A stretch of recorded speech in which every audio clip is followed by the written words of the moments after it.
Assalamualaikum warahmatullahi wabarakatuh. Alhamdulillah wa syukurillah wala haula wala quwata illa billah. Allahumma shalli wa sallim ala sayyidina Muhammad. Allahumma shalli wa sallim wa barik alaik. Selamat pagi anak-anak Bapak semua. Bagaimana kabarnya? Hari ini hari Jumat ya, dan kita belajar subtema 2, tema 1 subtema 2, muatan bahasa Indonesia. Karena muatan yang lainnya sudah kita bahas semua, tinggal bahasa Indonesia. Lalu setelah itu kita akan ulangan di hari, insya Allah hari Selasa.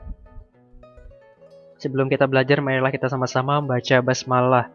Bismillahirrahmanirrahim. Oke, pada pembahasan kali ini akan cukup lumayan panjang dan juga lumayan rumit. Maka dari itu, bagi yang belum sarapan, sarapan dulu. Dan bagi yang sudah siap, boleh disiapkan dulu minumannya. Siapa tahu haus di tengah-tengah pelajaran ya. Oke, kita masuk saja ke tema 1, subtema 2, muatan bahasa Indonesia.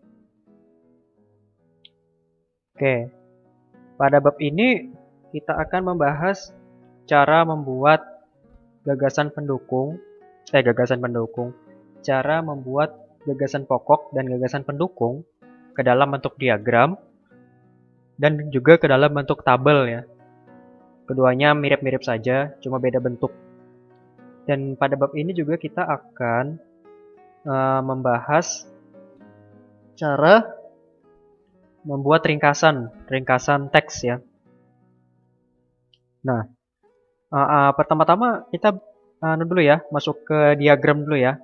Ini sudah sedikit kita pelajari di subtema 1, namun kita akan perdalam di subtema 2. Nah, ini caranya. Cara menentukan gagasan pokok dan gagasan pendukung dalam bentuk diagram. 1. Bacalah kalimat dengan seksama. 2. Tentukan gagasan pokok dan gagasan pendukung paragraf. Sudah tahu kan caranya kan? Gagasan pokok ada di kalimat utama. Gagasan pendukung ada di kalimat penjelas ya, kalimat pendukungnya itu ya, yang menjelaskan kalimat utama tersebut. Nanti kita praktek sama-sama. Yang ketiga, gagasan pokok adalah inti, dapat ditulis di bagian atas atau tengah. Nah, jadi kalau bikin diagram, gagasan pokoknya di tengah sini. Gagasan pendukung yang keempat, gagasan pendukung adalah cabang-cabang. Nah, nanti dibikin cabang kayak gini dari gagasan pokok, dapat ditulis di bagian samping atau bawah gagasan pokok. Nah, nanti cabangnya di samping sini atau di bawah sini. Nanti Bapak kasih contoh bagaimana cara membuatnya. Oke, ini ada di halaman 39 teks ini, namun kalian fokus saja ke video ya. Gelar budaya di sekolah. Nah, kita bikin gagasan pokok dan gagasan pendukungnya. Kita mencari gagasan pokok dan gagasan pendukungnya. Oke. Yang pertama, bacalah kalimat dengan seksama. Jadi pasti dibaca dulu ya, baca semuanya ya. Dari sini sampai habis. Oke. Nah, sudah dibaca kan? Step 1 sudah kita lakukan, bacalah kalimat dengan seksama. Tentukan gagasan pokok dan gagasan pendukung paragraf ya. Dilihat ada berapa paragrafnya. Ingat, tanda-tanda paragraf itu seperti ini, dia agak masuk ke dalam. Nah, di sini paragrafnya ada 1, 2. Berarti ada 2 paragraf. Berarti ada 2, di setiap paragraf ada 1 gagasan pokok ya. Berarti di sini 1, di sini 1. Oke. Nah, berarti ada 2 gagasan pokok ya. Berarti kita bikin 2 diagram di sini karena paragrafnya ada 2 juga. Oke, kita bikin sama-sama ya, pelan-pelan. Dimulai dari paragraf pertama. Oke, kira-kira yang mana yang kalimat utama, yang mana yang kalimat pendukungnya, kalimat penjelasnya. Kalimat utamanya yang ini ya, terdapat di awal kalimat. Nah, ini kalimat penjelas. Karena ini menjelaskan kalimat ini tadi, para siswa di sekolah Udin terdiri atas berbagai suku bangsa. Ini kan menjelaskan keragaman tadi kan. Mereka berasal dari berbagai daerah di Indonesia. Nah, ini menjelaskan ini. Ada siswa, nah ini apalagi ini? Yang seperti ini penjelas semua nih. Yang ada contoh-contohnya ini, Pulau Jawa, Pulau Kalimantan. Nah, ini pasti kalimat penjelas. Ini kalimat utamanya berarti ini. Berarti gagasan pokoknya ada di sini ya. Kita copy dulu. Nah, oke, gagasan. Ini kalimat utama ya, belum jadi gagasan pokok. Oke. Keragaman tidak, ini kalimat utama nih Mas ya. Keragaman tidak hanya terdapat di lingkungan masyarakat, tetapi juga di lingkungan sekolah. Nah, berarti gagasan pokoknya keragaman di lingkungan sekolah. Nah, disingkat gini ya. Sekarang kita cari gagasan pendukungnya. Ini masih paragraf 1 ya. Gagasan pendukungnya. Kita copy dulu kalimat-kalimat pendukungnya. Copy.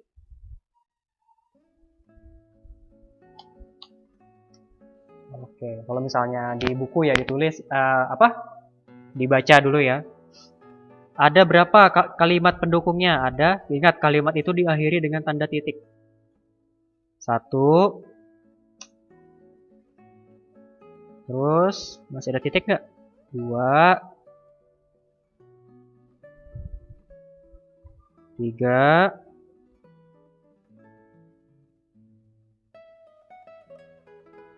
4, 5 ya. Ada 5. 1, 2, 3, 4, 5. Kalimat pendukungnya ada 5. Gagasan pendukungnya apa aja? Oke. Para siswa di sekolah UDN terdiri atas berbagai suku bangsa. Oh, ini anu nih. Oh, 6 ternyata, maaf. Oke. Para siswa di sekolah UDN terdiri atas berbagai suku bangsa. Ini kalimat pendukungnya. Berarti yang dibahas di kalimat ini apa? Para siswa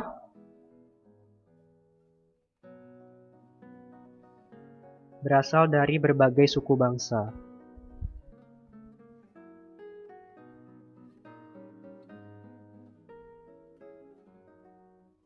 Oke, dan ingat seperti subtema 1 kemarin, tidak harus sama, kalian beda juga enggak apa-apa, asal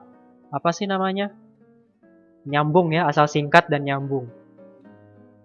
Oke, mereka berasal dari berbagai daerah di Indonesia, ada siswa yang berasal dari Sumatera, ada siswa yang berasal dari Jawa, ada siswa yang berasal dari Kalimantan, Sulawesi, Nusa Tenggara, Papua, dan sebagainya. Nah, ini nyambung ya. Kalimat kedua, 3, 4, 5 ini sebenarnya membahas hal yang sama. Membahas apa, Pak? Membahas daerah asal siswa-siswa tersebut ya. Nah, berarti di sini daerah asal atau macam, kalau di bukunya itu macam daerah asal atau daerah asal langsung juga nggak apa-apa. Siswa di sekolah UDN. Nah, setiap daerah memiliki budaya masing-masing. Kalau di bukunya setiap daerah memiliki budaya khas. Sama aja. Oke. Jadi, gagasan pokoknya 1, gagasan pendukungnya ada 3 ya. Ini paragraf 1. Selesai paragraf 1 nih. Paragraf kedua lagi. Oke, kita lanjut ke paragraf kedua. Kita bikin sama seperti yang paragraf pertama tadi ya. Nah, seperti ini. Kita cari gagasan pokoknya dan gagasan pendukungnya. Nah, kira-kira di paragraf kedua ini membahas apa sih? Membahas apa? Gagasan pokok. Apa yang dibahas di paragraf kedua ini? Sekolah sering mengadakan gelar budaya untuk memperkenalkan kekayaan budaya Indonesia kepada para siswa. Berarti yang dibahas adalah gelar budaya ya, gelar budaya di sekolah. Gelar budaya di sekolah.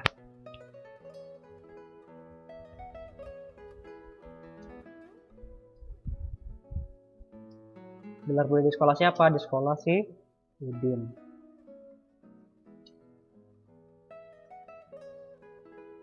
Lalu gagasan pendukungnya apa? Apa yang mendukung gelar budaya di sekolah tadi? Contoh-contohnya, tujuannya. Kita lihat di kalimat ini lagi. Sekolah sering mengadakan gelar budaya untuk memperkenalkan kekayaan budaya Indonesia kepada para siswa. Nah, berarti tujuan diadakan gelar budaya ini untuk memperkenalkan kekayaan budaya Indonesia kepada para siswa. Berarti di situ juga tertulis tujuan gelar budaya.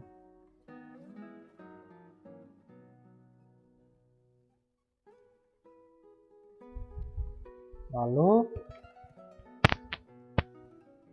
misalnya, gelar pakaian daerah, gelar pakaian tradisional, dan gelar musik tradisional. Misalnya, berarti contohnya ya. Contohnya, jenis-jenisnya, macam-macamnya. Macam gelar budaya.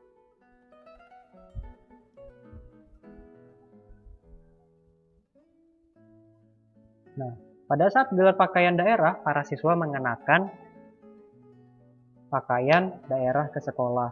Pada saat gelar makanan tradisional, para siswa membawa contoh makanan. Pada saat gelar musik, para siswa mengadakan pertunjukan musik. Berarti apa ini? Berarti ini adalah tata cara atau apa yang ditampilkan ya pada saat ini kan pakaian ya pakaian ditampilkan, pada makanan ya makanan yang ditampilkan, pada saat musik ya musik yang ditunjukkan. Berarti penampilan dari gelar budaya tersebut.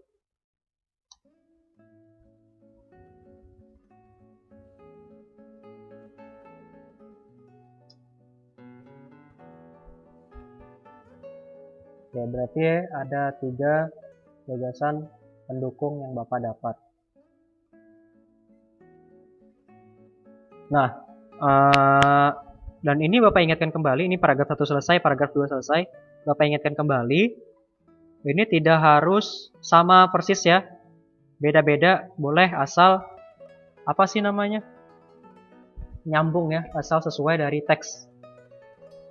Oke, sekarang kita akan memasukkan gagasan pokok dan gagasan pendukung di kedua paragraf ini ke dalam diagram. Ada 2 paragraf, berarti kita bikin 2 diagram. Ingat baik-baik. Ini Bapak sesuaikan di buku saja, namun kalau misalnya Bapak mau bikin beda juga tidak apa-apa. Misalnya kata-katanya berbeda. Yang penting asal nyambung sama teksnya ya. Terus, ini gagasan pendukung tidak harus 3. Ini kan ada 3 nih. Tidak harus 3. Ya boleh 1, boleh 2, boleh 4, 5, tergantung teks ya. Semakin panjang paragrafnya berarti semakin banyak ininya nih. Nah, ini 3 sesuai buku ya. Oke, sekarang kita masukkan ke dalam diagram. Ya ini sudah jadi kan, tinggal dimasukkan aja ke dalam diagram. Masukkan ke sini. Nah, gagasan pokok taruh di tengah sini. Pendukungnya taruh di bawah atau di samping. Masih paragraf 1, kita copy satu-satu di sini. Lalu ini.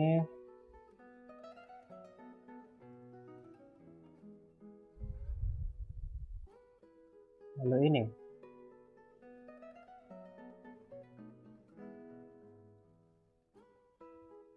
Nah, jadi diagram atau peta pikiran ini selesai sudah nih. Tapi baru paragraf 1, paragraf 2-nya juga. Jadi kalau teksnya ada 2 paragraf, bikin 2 kayak gini. Oh, belum selesai ya, harus dibikin anunya.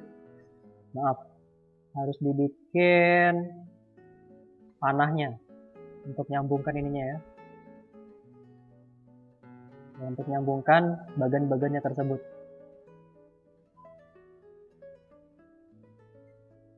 Nah, kalau di buku enak tinggal digambar ya. Kita bikin dulu, sabar.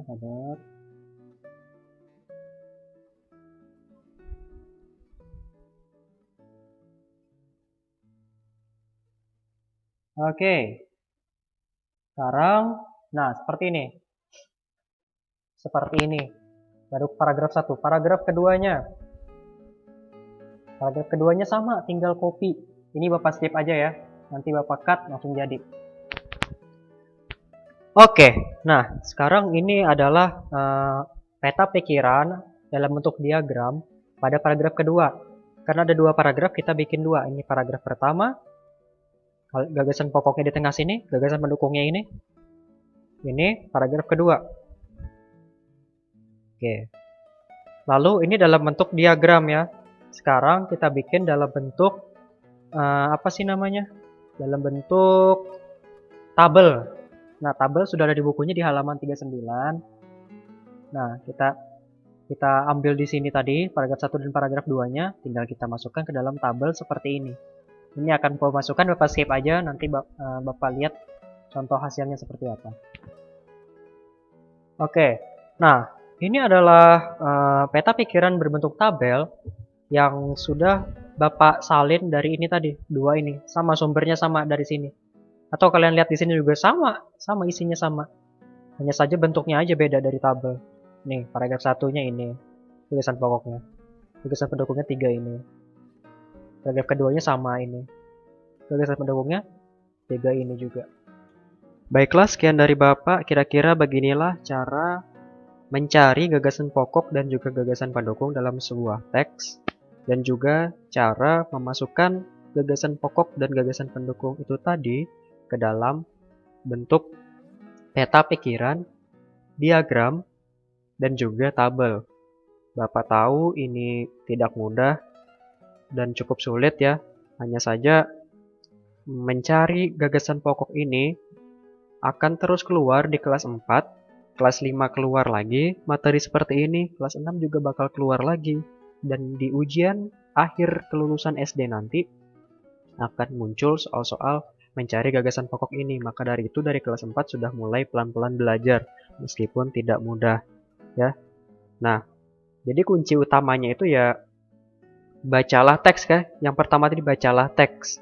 Jadi teksnya itu dibaca berkali-kali itu ya, nggak cukup sekali dipahami teksnya. Nah, oke. Untuk jam pelajaran pertama sekian. Untuk membuat ringkasan dan juga tugas-tugas akan Bapak berikan di jam kedua.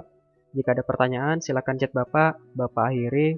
Walhamdulillahirabbil alamin. Wassalamualaikum warahmatullahi wabarakatuh.